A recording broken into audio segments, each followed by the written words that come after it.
wondering what happened to these doors. Well, for one, these mounting blocks down here were in need of a little attention, and then this needed to be stained and polyurethane, so it was kind of in the way for that. And the biggest reason why the doors aren't out there at the moment is because the polyurethane is peeling off, and I'm not sure how far I want to go to repair it. In reality, it probably requires a complete stripping, which is a kind of a dirty, stinky mess with chemicals, in which case should be done outdoors in good weather. Maybe not. I've got a respirator mask, a charcoal mask. I could do it in the boiler room. But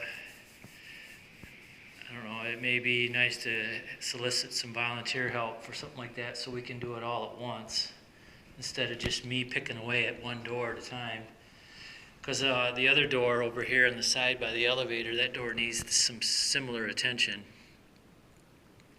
So if we can get by without these on here for the moment, while I determine the best route to repair the peeling polyurethane. It's kind of ugly, and when the sun shines through here, it stands right out. You can see that it almost looks like there's tape stuck to the panel, like when you stick stuff like this with clear tape to a door, and then later on you rip those things off and maybe some of the tape is left behind.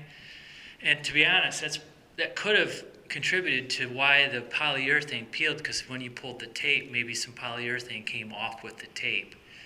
But anyway, it's not it just doesn't look clean, and we're trying to make things look cleaner, like these paint lines, these edges, those are cleaned up now because this all got caulked and then taped nice and clean so that there was no air gap in there for the paint to do all these curvy ins and outs. Plus, with the caulk on there, you've got a consistent layer of material to put your paint against versus sandy, gritty plaster, which lends itself to these ups and downs and ins and outs in the paint line.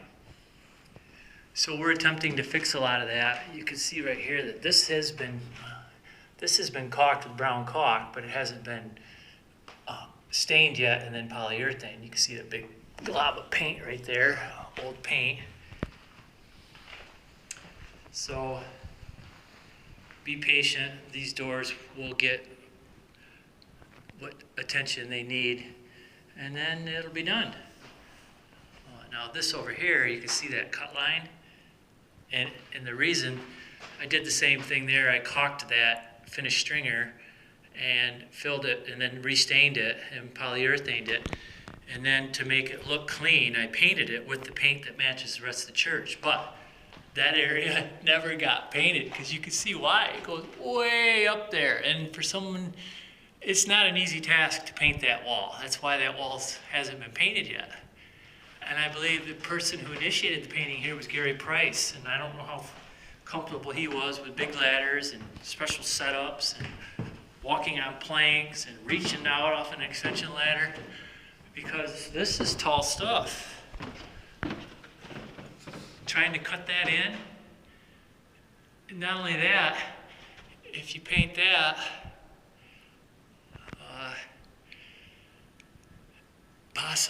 well, the ceiling hasn't been painted, so I'm not really. Well, yeah, see? Okay, that's the point I was going to make. Let's get back up here higher. So that wall needs painting. Okay, you can see down there the cut line. So follow the wall up. And really what that wall does is it becomes the ceiling. Now that one over there is separate. There's a line there that you could cut into and not have to paint the ceiling. But not over here. Unless I made a line. I could make my own line right across there. Might be able to fasten a piece of trim on there and caulk it and have that be a defined boundary to the wall and the start of the ceiling. So that's why this hasn't been painted yet. So hang in there, we'll figure it out and then move forward.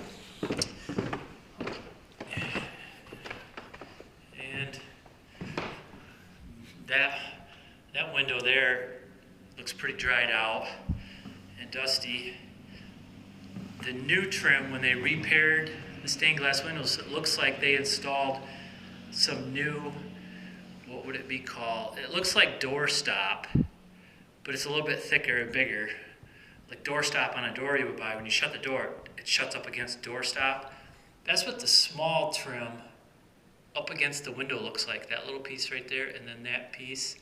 The thick piece that comes down through there, that's dried out and doesn't have much grain or character to it, and that's a prime candidate for getting the solid color stain. So same thing with this window here and this window here. The windows in there are looking pretty good. I don't know, they might, yeah, these are in good shape. I would leave these alone.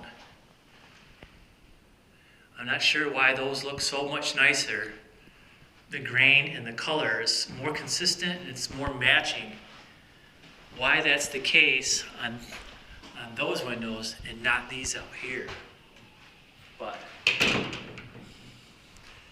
okay, thanks for watching.